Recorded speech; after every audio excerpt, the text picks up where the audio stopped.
Sa ngalan ng Ama at ng Anak at ng Espiritu Santo. Amen. Ang pagpapala na ating Panginoong Jesucristo, ang pag-ibig ng Diyos Ama at ang pakikipagkaisa ng Espiritu Santo naway sumainyong lahat. At sumainyo rin. Magandang umaga sa inyo mga kapatid. Magandang umaga po, Padre. Maligayang pagdating po sa Pambansang Dambana at Parokya ni Santo Padre Pio. Hari nawa, ang inyong pagbisita po dito ay magbunga ng mga espiritual na biyaya na kakailanganin po ninyo sa inyong buhay. Isama po ninyo sa inyong mga panalangin yung mga lubhang naapektuhan ng pag-uulan ng mga nakaraan na hanggang ngayon ay hirap pa rin, at ang mga may sakit. Upang marapat tayong gumanap sa banal na pagdiriwang, pagsisihan natin ang ating mga nagawang kasalanan. Inaamin ko Sa makapangyarihan Diyos at sa inyo mga kapatid, na lubha ako nagkasala sa isip, sa salita at sa gawa, at sa aking pagkukulang. Kaya isinasamo ko sa mahal na Birheng Maria, sa lahat ng mga anghel at mga banal, at sa inyo mga kapatid, na ako'y panalangin sa Panginoong ating Diyos. kaawaan tayo ng makapangyarihang Diyos, patawarin tayo sa ating mga kasalanan, at patubayan tayo sa buhay na walang hanggan. Amen.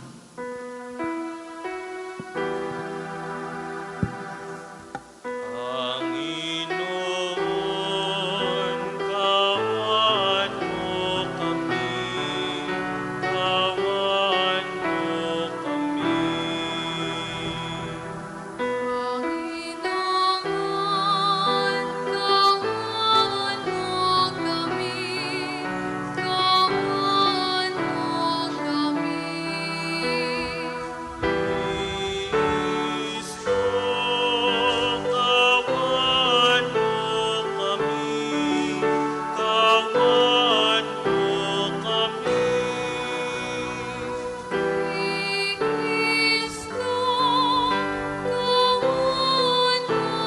kami.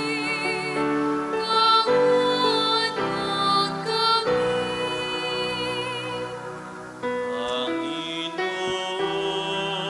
kawan mo kami, kawan mo kami. Panginoon, kawan mo kami, kawan mo kami. Panginoon, kawan mo kami, kawan mo kami. Manalangin tayo. Ama naming makapangyarihan, lingid sa aming paningin ang mga inihanda mo para sa mga nagmamahal sa iyo.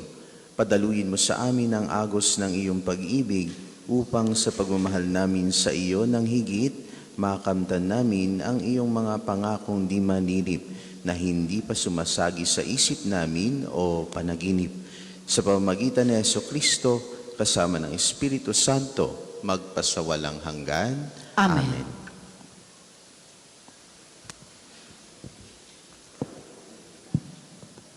Pagbasa mula sa aklat ni Propeta Ezekiel.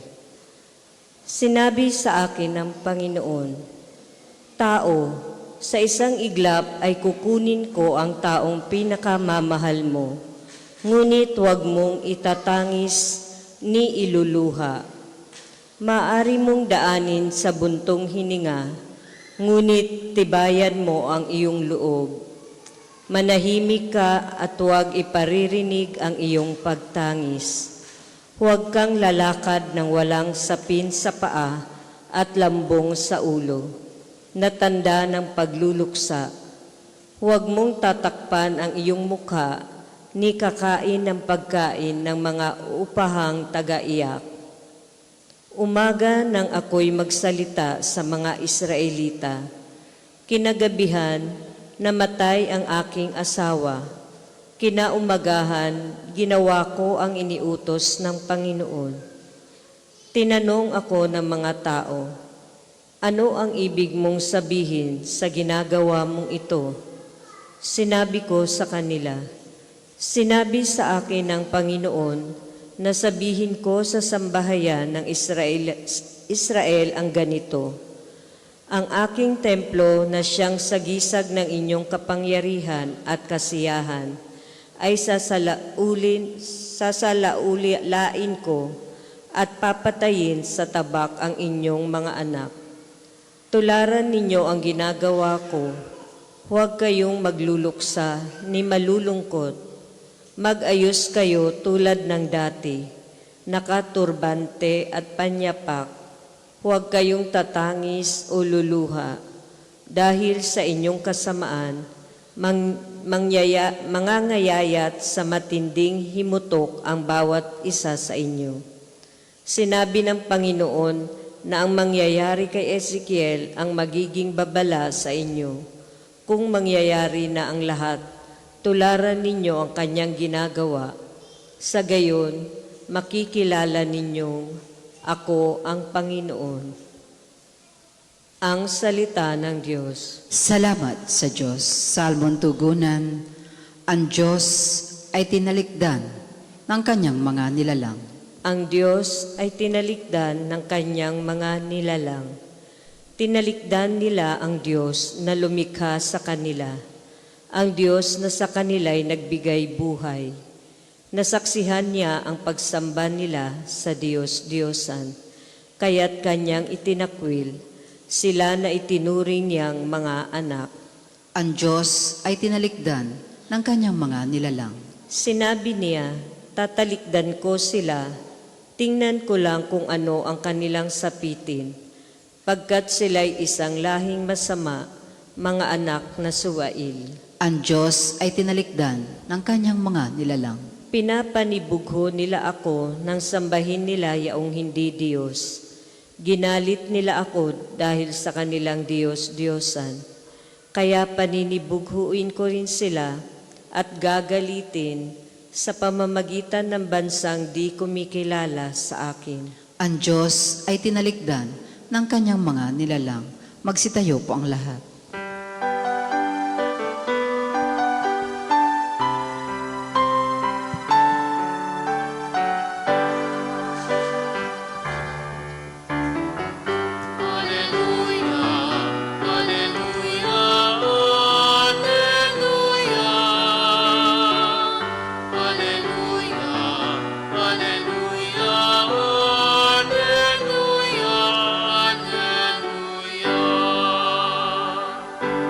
Mapalad ang mga dukha na tanging Diyos na lumikha, ang pag-asa at datika.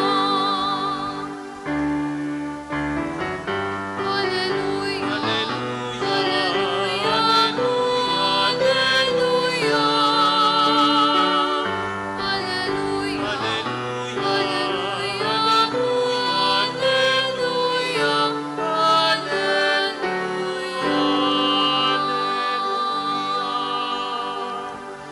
Sumainyo ang Panginoon, At sumayin niyo ang rin. mabuting balita ng Panginoon ayon kay San Mateo. Papuri sa iyo, Panginoon. Noong panahong iyon, may isang lalaking lumapit kay Jesus at nagtanong, Guro, ano pong kabutihan ang kailangan kong gawin upang magkamit ng buhay na walang hanggan? Sumagot si Jesus, Bakit mo tinatanong kung ano ang mabuti? Iisa lamang ang mabuti. Kung ibig mong magkamit ng buhay, sundin mo ang mga utos. Alin-alin po? Tanong niya. Sumagot si Jesus, huwag kang papatay, huwag kang mangangalunya, huwag kang magnanakaw, huwag kang magsisinungaling sa iyong pagsaksi, igalang mo ang iyong ama at ina, at ibigin mo ang iyong kapwa gaya ng pag-ibig mo sa iyong sarili. Sinabi ng binata, tinutupad ko na pong lahat iyan. Ano pa po ang dapat kong gawin? Kung ibig mong maging ganap, humayo ka, ipagbili mo ang iyong ari-arian at ipamahagi sa mga dukha ang pinagbilhan.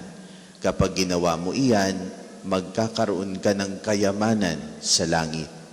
Pagkatapos, bumalik ka at sumunod sa akin. Sagot ni Jesus. Pagkarinig nito, malungkot na umalis ang binata sapagkat siya'y napakayaman. ang mabuting balita ng Panginoon. Pinupuri ka namin, Panginoong Heso Kristo. Naranasan niyo na po ba yung nag-aayos po kayo ng inyong damitan? Nag-aayos kayo ng inyong damitan, matagal nang hindi naaayos, gusto niyo lang maisaayos. Maraming mga damit na napupunta sa mga sulok-sulok na matagal mo nang hindi napapansin. Matagal mo na hindi mapapansin. Minsan makikita mo ba, nandito pa pala ito. Kakatuwa naman. Mag-aayos ka ng iyong damitan para mabawasan, para makapaglagay ng bago, o kaya para palitan o pamigay. Pero pag nakikita po ninyo, narito pa pala ito. Kaganda nito. Siya hindi ko muna aalisin. Lalagay ko po muna dito. Tapos mamaya may makikita ka naman, ang ganda nga pala nito, kaso ako'y lumaki na. Hindi na kasya, pero baka papayat pa ako. Hindi ko aalisin. Lalagay ko muna sa loob. Kaya ko nasabi yun, nag-ayos po kasi ako ng aking damitan. Marami po kasing hindi na kasya. Pero marami ang beses na nasabi ko, hindi, baka naman, baka sakali, ako'y pumayat pa, magamit ko pa ulit ng iyon. Sa kahuli-hulihan, yung sinabi kong mag-aayos ako ng damit, kukuha ng mga bagay na ipamimigay, wala nangyari. Wala akong maipamigay. Bakit? Either merong sentimental value, ito pala ay bigay ni ito pala ay ito'y suot ko nung ganito, etc., etc. Wala akong naibigay. Mga kapatid, bakit ko po nakwento iyon, yung aking paglilinis po ng damit na iyon? Sa ating ebanghelyo ngayong araw na ito, meron pong lalaki na lumapit kay Jesus. Ano bang kabutihan ang dapat niyang gawin para magkamit ng buhay na walang hanggan? Ang sabi ng ating Panginoon, hindi gawin mo yung 10 Commandments. Hindi sundin mo ang mga utos. Ang sabi pa alin po doon? Hindi sinabi dito. Yung batang lalaking ito, ginagawa ko na po lahat ng iyon. Ginagawa ko na, parang gusto ipamukha kay Jesus na ako po'y nagsisikap na maging mabuti na po. Ginagawa ko na po ang inyong mga utos. Pero anong sinabi ng ating Panginoong Jesus? Kung ibig mong maging ganap, humayo ka, ipagbili ang iyong ari-arian at ipamahagi sa mga dukha ang pinagbilhan. Tapos saka pa, sumunod ka sa akin. Umalis yung batang lalaking iyon ng nalulungkot. Bakit? Sapagkat siya'y napakayaman. In other words, attached siya sa kanyang kayamanan. Mga kapatid, sino po dito, may tanong po ako, sino po dito ang gustong magpunta ng langit? Hindi ko sasabihin ngayon na. Gusto lang pumunta ng langit. Lahat tayo, di ba? Wala bang iba? Konti lang. Lahat tayo gusto pumunta ng langit. Lahat. But the problem is, if you are asked to turn your other cheek, if you are asked to walk another mile, parang ayaw natin. That is the Christian life, hindi po ba? That is the Christian life. Medyo mahirap. Hindi tayo makapag-commit sa isa dahil meron pa tayong attachment sa mga bagay na gusto natin gawin sa mundong ito na akala natin ay okay. Marami po tayong hinahawakan pa rin na unhealthy relationships. Marami pa tayong hinahawakang unhealthy na habits o kaya attitudes, especially pride. Kung meron po kayong tampo or grudge sa inyong kapwa, hindi nyo po bitawan yan. Paano nyo mahahawakan ang dalawang kamay ng ating Panginoon kung hawak-hawak nyo pa rin ang galit na iyan, ang pride na iyan, ang kayamanan mong iyan? Ayan ang sinasabi sa atin ng Ebanghelyo ngayon, mga kapatid. Ano ang nagiging hadlang para kayo'y makapag-all-in sa ating Panginoon? Mga kapatid, sa pagpapatuloy ng ating banal na pagdiriwang, hari nawa, atin pong pagnilayan ang ating buhay. ano-ano ang mga hadlang para kayo makasunod kay Jesus? Ito po ba ay unhealthy relationship or habit or attitude? Ito po ba ay kasalanan na hindi mo maalis sa iyong katawan? Ito po ba ay hindi mo lang alam, sabi mo ikaw na ay perfect, pwede ka na pumunta sa langit, siguradong may kulang pa kung ganun. Ano po kaya iyon? Iyon ang ating pagninilayan ngayong araw na ito. At hari nawa, ipagdasal po ninyo na kayo ay dumapo ang Espiritu Santo sa atin ngayon nang sa gayon ma-discern po natin kung ano ang dapat nating iwanan dito sa mundong ito para tayo ay ready makapunta sa kaharian ng langit. Para po sa maghahandog na sobre, pakihulog na lamang po sa buslo.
Magsitayo po ang lahat. Manalangin kayo mga kapatid upang paghahain natin ay kalugdan ng Diyos amang makapangyarihan. Tanggapin nawa ng Panginoon itong paghahain sa iyong makamay, sa kaprihan niya at karangalan, sa ating kapakinabangan at sa buong sambayanan niyang banal. Ama naming lumikha, tanggapin mo ang mga alay upang maganap ang pagpapalitan ng iyong kaloob at ng aming handog sa aming paghahain na iyo ring ibinigay para kami maging marapat na iyong paunlakan. Sa pamamagitan ni Jesucristo, kasama ng Espiritu Santo, magpasawalang hanggan. Amen. Sumainyo ang Panginoon. At sumayin niyo rin. Taas sa Diyos ang inyong puso at diwa. Tinaas na namin sa Panginoon. Pasalamatan natin ang Panginoong ating Diyos. Marapat na siya ay pasalamatan. Ama namin makapangyarihan, tunay ang marapat na ikaw ay aming pasalamatan. Pinagbibigyan mong ito'y aming maihayag kahit na ito'y walang anumang maidaragdag sa kadakilaang sa iyo ay likas. Sa pagpupuri namin nakikinabang ay kami ring iyong pinakikiharapan sa pamamagitan ng iyong anak na minamahal. Kaya kaisa ng mga anghel na nagsisiawit ng papuri sa iyo nang walang humpay sa kalangitan, kami nagbubunyi sa iyong kadakilaan.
Kung hindi po kayang lumuhod, ay manatili pong nakatayo na may paggalang. Ama naming banal, ikaw ang bukal ng tanang kabanalan, kaya't sa pamamagitan ng iyong Espiritu, gawing mong banal ang kaloob na ito upang para sa amin maging katawan at dugo ng aming Panginoong Heso Kristo. Bago niya pinagtiis ang kusang loob na maging handog, hinawakan niya ang tinapay, pinasalamatan kaniya. Pinaghati-hati niya iyon, iniabot sa kanyang mga alagad at sinabi, "Tanggapin ninyong lahat ito at kanin. Ito ang aking katawan na ihahandog para sa inyo."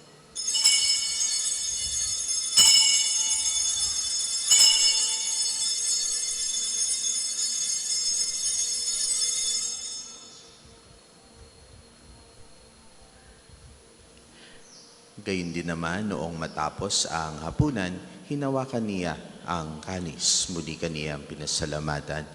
Iniabot niya ang kalis sa kanyang mga alagad at sinabi, "Tanggapin ninyong lahat ito at inumin.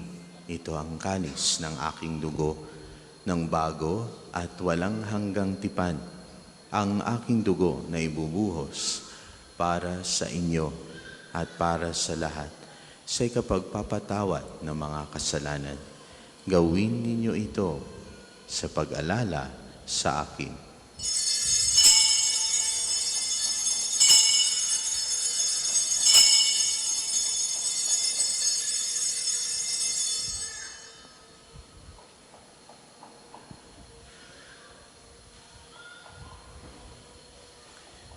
Ipagbunyi natin ang misteryo ng pananampalataya. Si Kristo'y namatay, si Kristo'y nabuhay, si Kristo'y babalik sa wakas ng panahon. Ama, ginagawa namin ngayon ang pag-alala sa pagkamatay at muling pagkabuhay ng iyong anak. Kaya tiniaalay namin sa iyo ang tinapay na nagbibigay buhay at ang kalis na nagkakaloob ng kaligtasan. Kami nagpapasalamat dahil kami yung minarapat na tumayo sa harap mo para maglingkod sa iyo. Isinasamo namin kaming magsasalo-salo sa katawan at dugo ni Kristo ay mabuklod sa pagkakaisa sa pamamagitan ng Espiritu Santo. Ama, lingapin mo ang iyong simbahang laganap sa buong daigdig.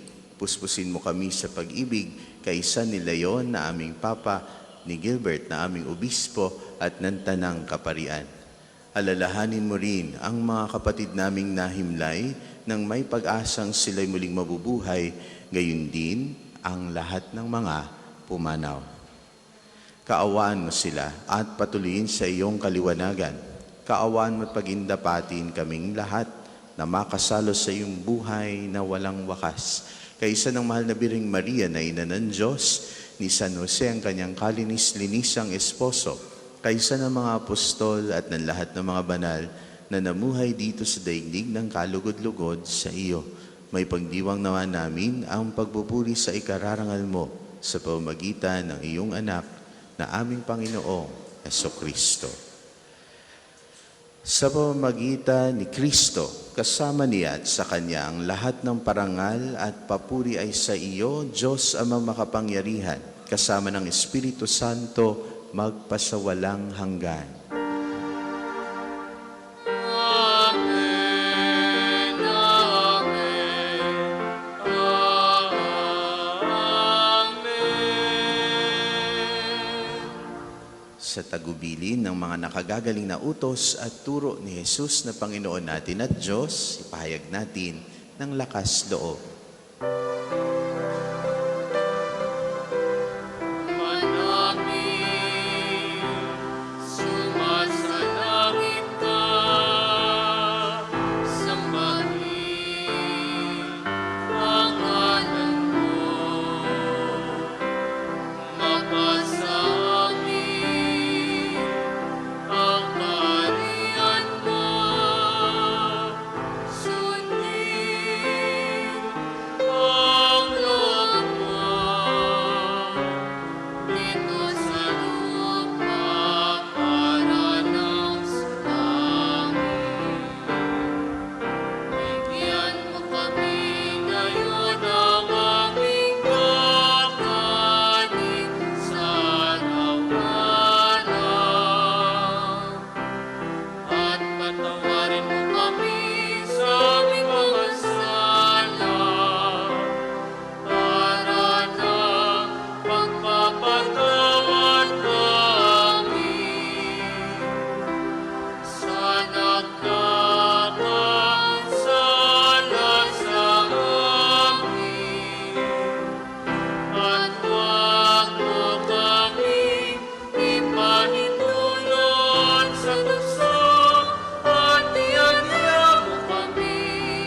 namin kami adya sa lahat ng masama, pagkalooban ng kapayapaan araw-araw, iligtas sa kasalanan at ilayo sa lahat ng kapahamakan. Samantalang aming pinananabikan ang dakilang araw ng pagpapahayag ng tagapagligtas namin si Jesucristo. Sapagkat iyon ang kaharian at ang kapangyarihan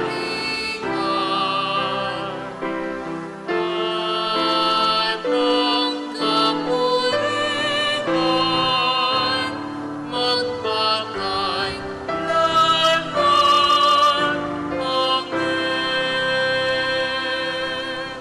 Panginoong Jesucristo, sinabi mo sa iyong mga apostol, kapayapaan ang iniiwan ko sa inyo, ang aking kapayapaan ang ibinibigay ko sa inyo.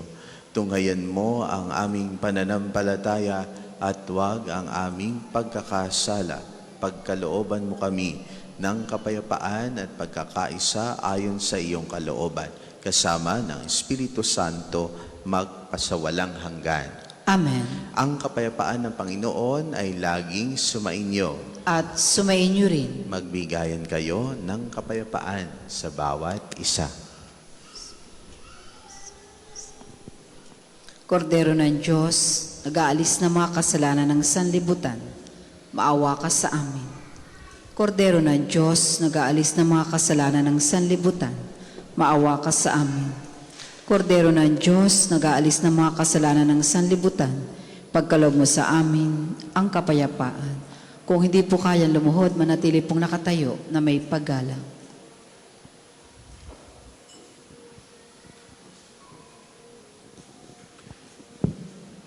Ito ang kordero ng Diyos.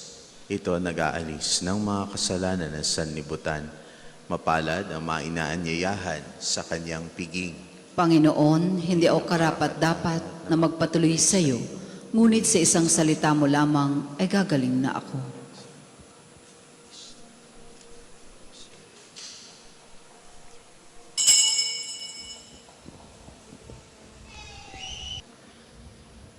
Ama naming mapagmahal, sa banal na pakikinabang, si Kristo ay aming pinagsaluhan. Hinihiling namin kami maging katulad niya sa langit, pakundangan sa kanyang pagiging aming kaparis bilang tagapamagitan kasama ng Espiritu Santo magpasawalang hanggan. Amen. Sama-sama po nating dasalin ang panalangin ng pagtitiwala kay Santo Padre Pio. Padre Pio, taga Petrocina, monghing banal, pintakasing santo na milenyong kasalukuyan, gabay namin sa pagtahak sa landasing makalangit, takbuhan sa pangailangan, huwaran ng pagtitiis. Sa iyo namin inilalapit aming mga kagipitan, sa iyo po ibinibilin kalusugan at kabuhayan.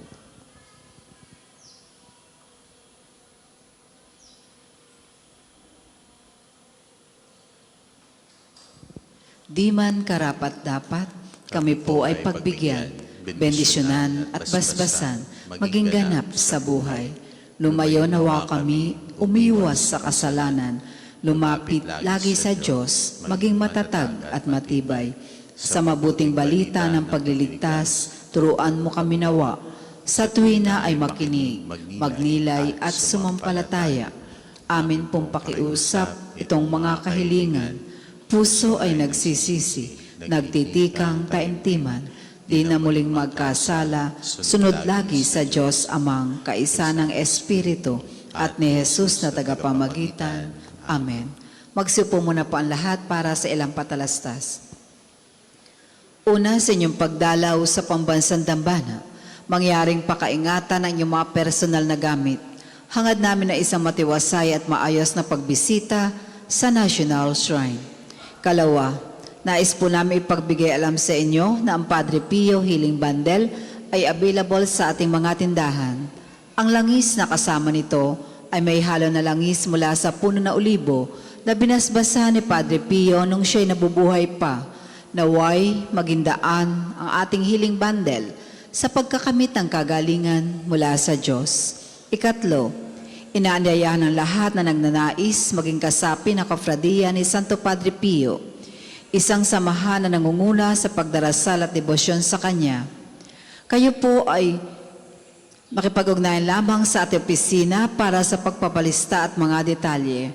Kaapat, malugod po namin kayong inaanyayahan na maging kabahagi na ating mga paghahanda sa nalalapit na opisyal na deklarasyon ng ating dambana bilang International Shrine sa pamamagitan ng inyong suporta sa ating mga gawain.